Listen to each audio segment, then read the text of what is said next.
Assalamu alaikum, dear students. Hope you all are doing fine. I am Amreen Ahmed, your course instructor, and today's onward we'll be having our lectures online. And I'm looking forward for your cooperation and dedication to cope with our online session. As you know that this whole practice is quite new not only for you people, for us too.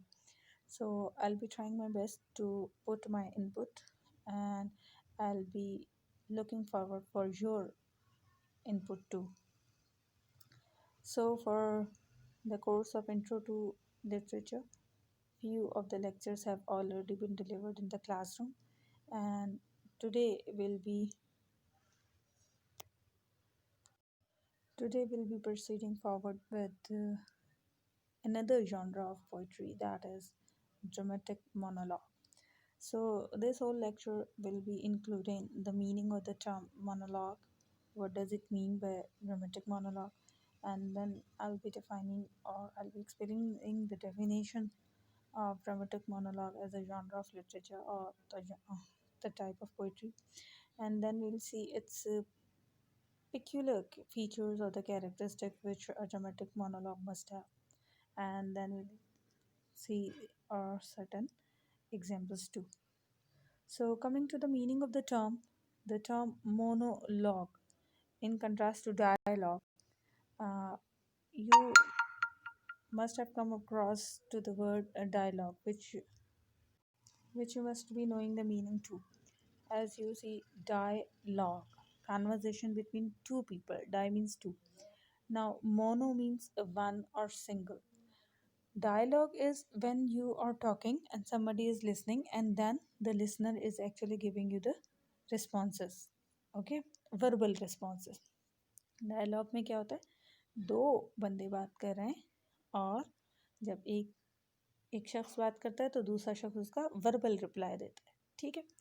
While meaning a monologue is in quite contrast. In monologue, the speaker only keeps on speaking, okay, while the listener, there might be some listener or there might not be some listener, okay.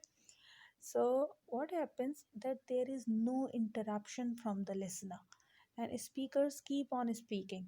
It's a elongated speech, you may say, which is which is not interrupted by any kind of listener, though we know that yes, listener is present. Got this?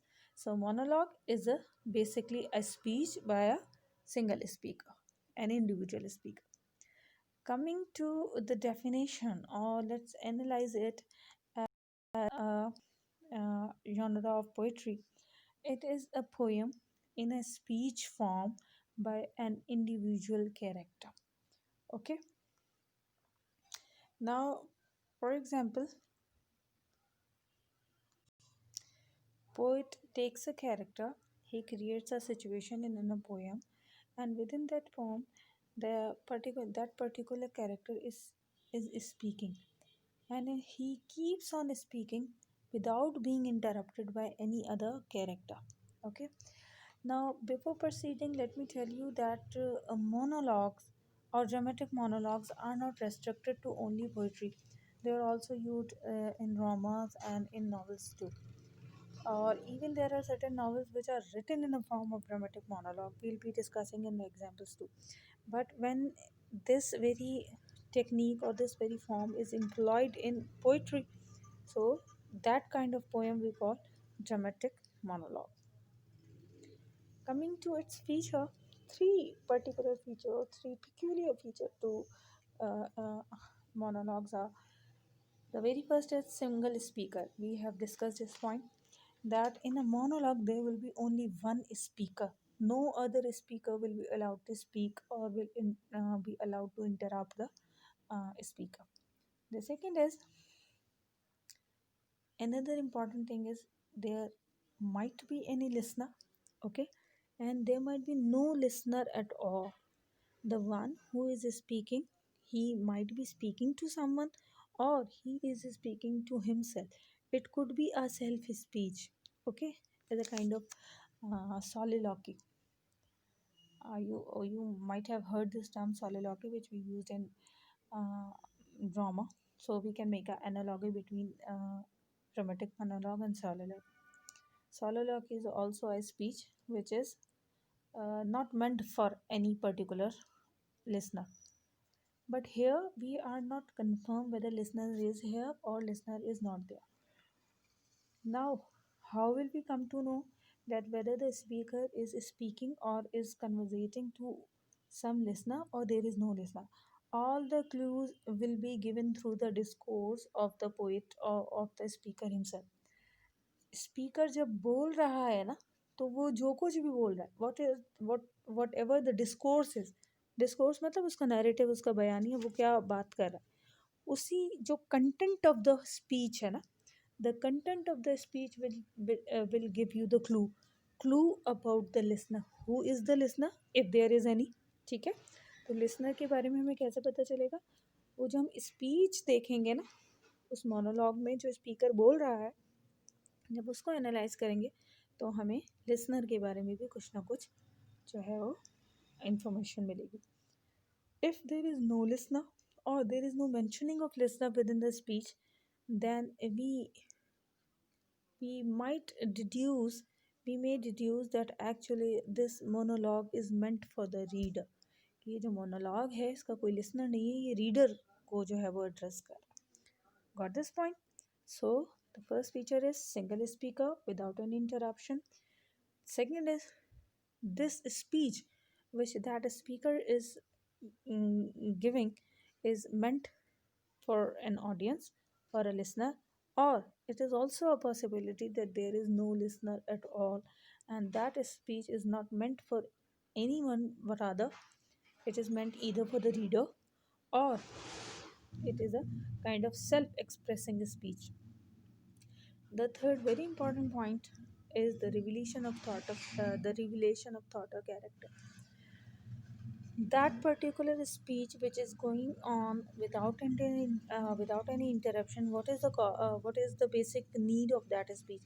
That speech is primarily giving you a revelation, giving you information about the character. Okay, the character who is delivering that speech, who is talking within that poem. He is through his speech is actually casting light on his own character. He is he is unfolding different traits of his character. Plus, he is making reader to have a fuller insight within the character. Got this? Or it could be a philosophical discourse in which a thought is being propounded, an idea is being propounded in detail in front of the reader.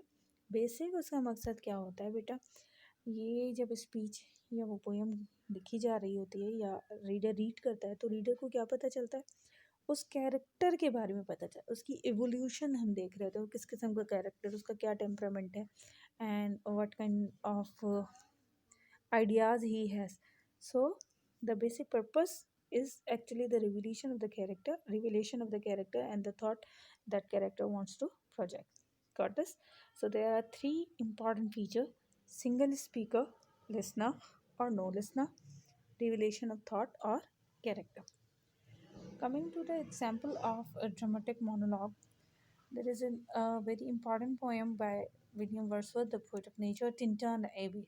Okay, Tintern's Abbey is in the form of a dramatic monologue. Coming to Robert Browning. Robert Browning is a Victorian poet of 19th century and he is very famous for his dramatic monologue. He has written a lot of dramatic monologues and one of the very important is My Last Duchess. Okay, my is skipping here so you may insert the word my within the slide. My Last Duchess and which is also included in your course and these two examples are from the genre of poetry but as I have mentioned earlier that monologues are not restricted to poetry only they may be used in the novels or drama or in any genre of literature so coming to an example from the fiction there is a novel named The Reluctant Fundamentalist by Mohsin Hamid now this whole novel is in the form of dramatic monologue how could it be for let me clarify that the protagonist or the hero of the novel is actually telling a story Okay, and that story is basically of his own is his own story, and we know that he is talking to someone, he is actually conversating. There is a listener present here, and that listener is American national. And this we get, how do we get the knowledge that he is American national or he has a foreign nationality? And all these clue about the listeners come from the speech or the talk of uh, protagonist. Got it?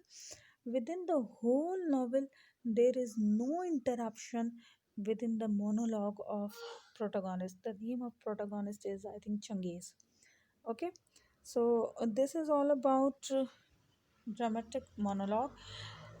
Here I must mention that the meter or the rhyme, the form of the poetry is dependent upon the poet. He may choose any form for his dramatic monologue. Got this? So we are done with dramatic monologue today. So if you have any queries, you may drop in the comment section or you may directly um, contact me. So I'll be clarifying your queries. Plus, another thing is that I might upload this lecture to my YouTube channel and I'll be sharing the link to you people. Uh, and then you may watch from there. Uh, Plus, my last touches we will be starting tomorrow. So what you have to do till now, you have to go through the whole lecture. Plus, you have to go for certain reference materials. You may search from internet or you may search any book. If you will go through the book of literary terms, so you may find a passage over there on dramatic monologue. So you'll make your notes, and tomorrow inshallah we'll start my last duchess. We'll be going text, we'll be explaining the text, and we'll be discussing the whole poem line by line. Till tomorrow, thank you very much.